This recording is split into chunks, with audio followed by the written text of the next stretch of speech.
The Creed of the Kromon, the 53rd Doctor Who Main Range Big Finish release, first released in 4 parts across CD and download on the 20th of January 2004, and written by Philip Martin.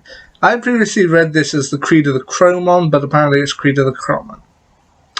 Now, it takes place once again in the Divergent universe, where the 8th Doctor, voiced by Paul McGann, and his companion Charlie Pollard, voiced by India Fisher, were banished following the events of Zagreus and Scherzo. However, after managing to escape the mysterious glass tube at the end of Scherzo, they find themselves on a mysterious planet, which apparently would be revealed much later to be the planet Bortrasoi.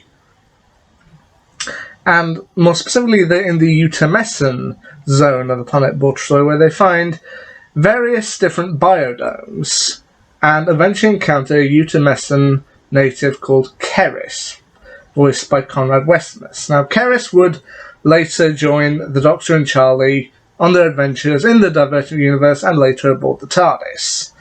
This was his first story, and for the first story, it's not bad.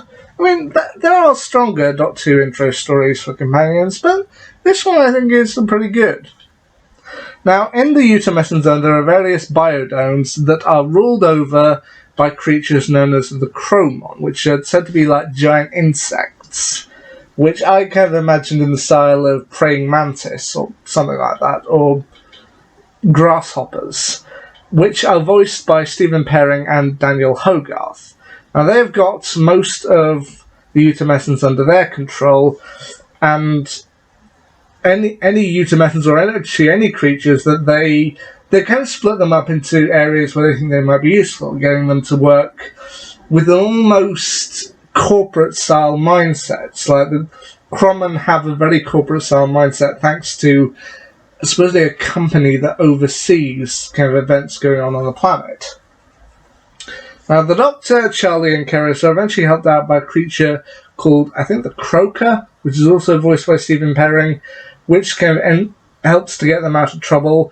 But there are also other creatures like the Urog, played by Brian Cobby, and Keris's mate, Lyda, voiced by Jane Hills, which does kind of give Keris a bit of a sad backstory as he discovers that Lyda was taken by the Kromon to essentially become the new kind of queen, to kind of oversee the Kromon and kind of give birth to the eggs and everything. But then when he discovers how monstrous she has become under there, in order to end her suffering, Keris has to try and kill her. To which, having lost their own queen, the Kromon quickly try to convert Charlie for her to become the new queen as well. It's essentially a story about kind of escaping the corporate mindset and trying to fight back against these creatures. Overall, I think this is a story that isn't terrible, but I don't know, there are stronger introduction stories. If I had to choose between this or Storm Warning as to which one I think is better, personally I'd go for Storm Warning. But once again, this is the intro story for Keris, and honestly, I think it's pretty good. I mean, Conrad Westmus as Keris, he does provide a likeable mindset. He's not kind of over the top, but he works well. They do manage to do some pretty scary stuff with the Kromon, but overall, I think this is pretty much a filler story, but it introduces Keris, and you know what, I look forward to hearing more with Keris and the Doctor and Charlie in the future, because Keris would be around with them for quite a while.